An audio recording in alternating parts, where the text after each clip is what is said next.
മാസങ്ങൾ സഞ്ചരിച്ച് നമ്മുടെ രാജ്യത്ത്, നമ്മുടെ ഈ കൊച്ചു സംസ്ഥാനത്ത് കുമരകം എന്ന ഒരു ചെറുദ്വീപിൽ, ചുറ്റുപാടും കായൽ നിറഞ്ഞിരിക്കുന്ന ഒരു കൊച്ചു ദ്വീപിലേക്ക് മാസങ്ങളോളം സഞ്ചരിച്ച് വന്ന് അവിടെ കുറച്ചുനാൾ ചെലവഴിച്ച് മടങ്ങിപ്പോകുന്ന ദേശാടന കിളികളെക്കുറിച്ച്, സൈബീരിയൻ പക്ഷികളെക്കുറിച്ച് ഒക്കെ നമ്മൾ കേട്ടിട്ടുണ്ട്. അത്തരത്തിൽ ഒരു കടൽ പക്ഷി നമ്മുടെ റഷ്യ കൃത്രിമമായി നിർമ്മിച്ചിരിക്കുന്നു.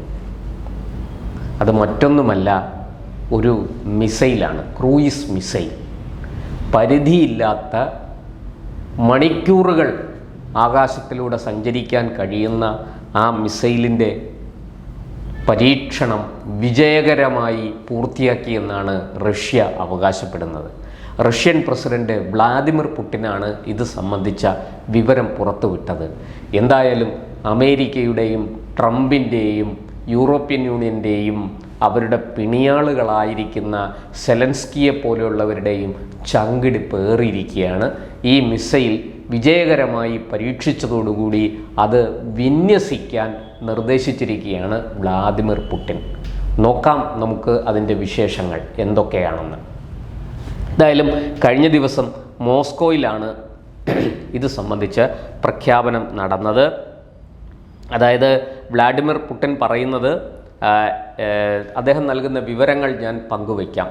നാറ്റോ SSC-X9 സ്കൈഫാൾ എന്ന് വിളിക്കുന്ന 9M730 ബ്യൂരേ-വെസ്റ്റ്നിക് മിസൈലാണ് ഇത്.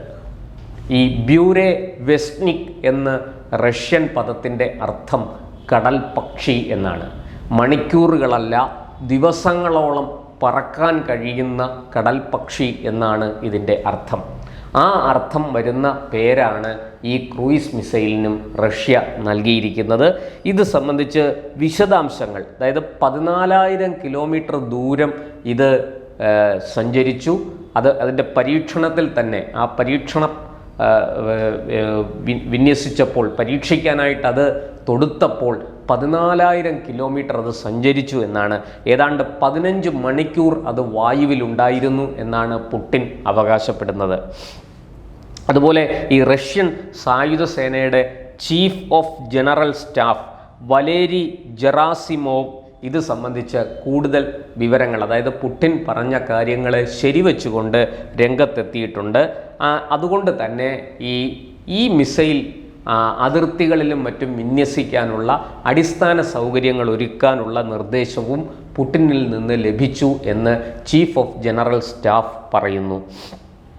എന്തായാലും ഈ നമ്മുടെ യുക്രൈനുമായിട്ടുള്ള യുദ്ധത്തിനിടയ്ക്ക് സെലൻസ്കിയെ നാറ്റോ സഖ്യരാഷ്ട്രങ്ങൾ സഹായിക്കും എന്നൊരവസ്ഥ ഇപ്പോൾ സംജാതമായിട്ടുണ്ട്. അവരോട് പുതിയ ക്രൂയിസ് മിസൈലുകൾ സെലൻസ്കി ആവശ്യപ്പെട്ടിരിക്കുകയാണ്. ആ സാഹചര്യത്തിലാണ് ഈ പുതിയ മിസൈലിൻ്റെ പരീക്ഷണ വിജയത്തെക്കുറിച്ച് അവകാശപ്പെട്ടുകൊണ്ട് പുടിൻ രംഗത്ത് വരുന്നതെന്നും ശ്രദ്ധേയമാണ്.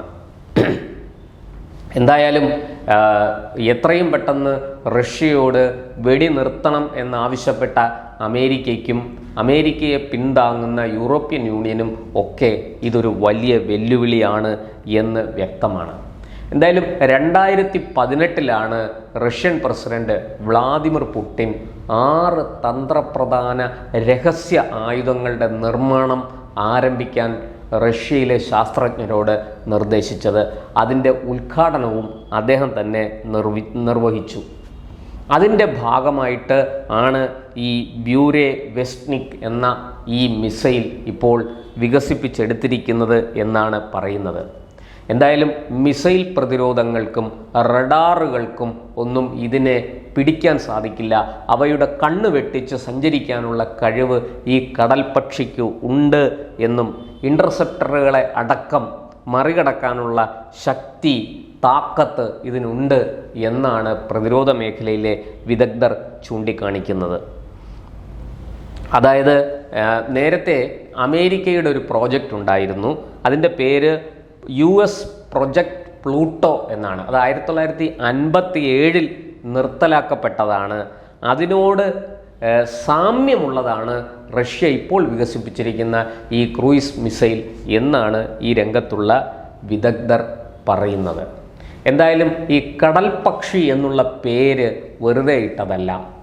തീർച്ചയായിട്ടും അതിൻ്റെ ഈ പരിധിയില്ലാത്ത സഞ്ചാര ദൂരത്തെക്കുറിച്ചും അതുപോലെ തന്നെ അത് എത്ര മണിക്കൂർ അത് അന്തരീക്ഷത്തിൽ വായുവിലൂടെ സഞ്ചരിക്കും എന്നുള്ളതും ഒക്കെ മുൻനിർത്തിയാണ് റഷ്യ ആ പേര് നൽകിയിരിക്കുന്നതെന്ന് വ്യക്തമാണ്. കേവലം സെലൻസ്കിയോ ഉക്രൈനോ അല്ല റഷ്യയുടെ ലക്ഷ്യം, മറിച്ച് അവരുടെ പേരും പറഞ്ഞ് റഷ്യയെ ആക്രമിക്കാൻ സാധ്യതയുള്ള മറ്റ് ചില രാഷ്ട്രങ്ങളെയാണ് അവർ ലക്ഷ്യം വയ്ക്കുന്നതെന്ന് വ്യക്തമാണ്.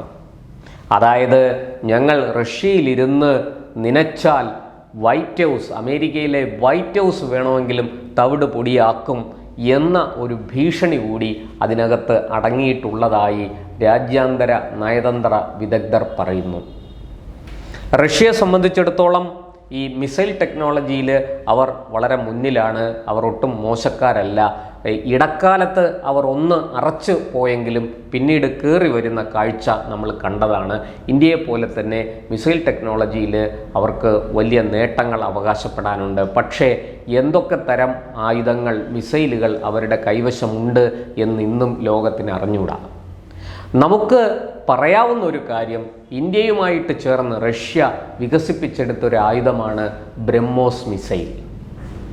ഈ ബ്രഹ്മോസ് മിസൈലിൻ്റെ പ്രത്യേകത നമുക്കറിയാം. ടാർഗറ്റിനെ കൃത്യമായിട്ട് നിർണയിച്ച് മിസൈലിൻ്റെ ആർട്ടിഫിഷ്യൽ ഇൻ്റലിജൻസിന് കൊടുത്തു കഴിഞ്ഞാൽ ആ നിർദ്ദേശം അക്ഷരം പ്രതി അത് പാലിക്കും. ആ ടാർഗറ്റ് എവിടെ പോയി ഒളിച്ചാലും ശരി, അതിനെ പിന്തുടർന്ന് നശിപ്പിക്കാനുള്ള കരുത്ത് ബ്രഹ്മോസിനുണ്ട് എന്നാണ് പറയപ്പെടുന്നത്. എന്തായാലും അതും ഒരു ക്രൂയിസ് മിസൈലാണ്.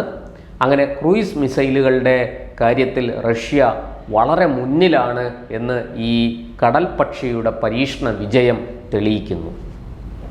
റഷ്യയെ സംബന്ധിച്ചിടത്തോളം അവർക്ക് ഈ ഉക്രൈനുമായിട്ടുള്ള യുദ്ധം ഒരു അഭിമാന പോരാട്ടമാണ് എന്നിരിക്കെ ഇത്തരത്തിലുള്ള ഒരു കാൽവയ്പ്, ഈ മിസൈൽ പരീക്ഷണ രംഗത്ത് ഇത്തരത്തിലുള്ള ഒരു നേട്ടം സ്വന്തമാക്കാനായത് റഷ്യയെ സംബന്ധിച്ചിടത്തോളം അവിസ്മരണീയമാണ്. അവർക്ക് ഈ റഷ്യയുടെ ഈ ക്രൂയിസ് മിസൈലിൻ്റെ പരീക്ഷണ വിജയം അമേരിക്കയ്ക്കും യൂറോപ്യൻ യൂണിയനും ഉണ്ടാക്കുന്ന തലവേദന ചെറുതല്ലെന്നുകൂടി നമ്മൾ ഈ അവസരത്തിൽ മനസ്സിലാക്കേണ്ടതാണ്. എന്തായാലും പുടിൻ മുന്നോട്ട് വച്ചിരിക്കുന്ന ഇപ്പോഴത്തെ ഈ മിസൈലുകൾ വിന്യസിക്കാൻ അടക്കം നിർദ്ദേശിച്ചുകൊണ്ട് അദ്ദേഹം കൈക്കൊണ്ടിരിക്കുന്ന തീരുമാനങ്ങൾ തീർച്ചയായിട്ടും ലോകത്തെ വലിയ ആശങ്കപ്പെടുത്തുന്നുണ്ട് എന്നുള്ളത് തീർച്ചയാണ്. നേരത്തെ ട്രംപുമായിട്ട് നല്ല ബന്ധത്തിൽ പോയിരുന്ന കാലത്തും പുടിനെ സംബന്ധിച്ചിടത്തോളം അവരുടെ റഷ്യയുടെ ഇത്തരം ആയുധ നിർമ്മാണം സംബന്ധിച്ചും അതിൻ്റെ പരീക്ഷണങ്ങൾ സംബന്ധിച്ചും അവർ ഒരു മെല്ലെപ്പോക്കും വരുത്തിയിട്ടില്ല എന്നുള്ളതും നമ്മൾ മനസ്സിലാക്കണം. റഷ്യയെ സംബന്ധിച്ചിടത്തോളം ടെക്നോളജിയുടെ കാര്യത്തിൽ അവർ വളരെ മുന്നിലാണ്. അക്കാര്യത്തിൽ ഒരു പക്ഷേ ഈ ഇന്ത്യക്ക് ബ്രഹ്മോസുമായിട്ട്, ഒരു പക്ഷേ ഇന്ത്യയുമായിട്ടായിരിക്കും അവർക്ക് ഇക്കാര്യത്തിൽ ആകെ ഈ പ്രതിരോധ ഗവേഷണം സംബന്ധിച്ച വിവരങ്ങൾ കൈമാറുന്നത് ഇന്ത്യയുമായിട്ട് മാത്രമാണ് എന്ന് നമുക്ക് പറയേണ്ടി വരും. എന്തായാലും ഒരു കാര്യം വ്യക്തമാണ്, റഷ്യ ക്രൂയിസ് മിസൈലിൻ്റെ കാര്യത്തിൽ വലിയ മേൽക്കൈ നേടിയിരിക്കുന്നു. കടൽ പക്ഷി അവരുടെ നേട്ടങ്ങളുടെ പട്ടികയിൽ ഒരു പൊൻതൂവലായിട്ട് മാറിയിട്ടുണ്ട്. അതുകൊണ്ട് തന്നെ അമേരിക്കയ്ക്ക് ആശങ്ക വർദ്ധിക്കുകയും ചെയ്തിരിക്കുന്നു.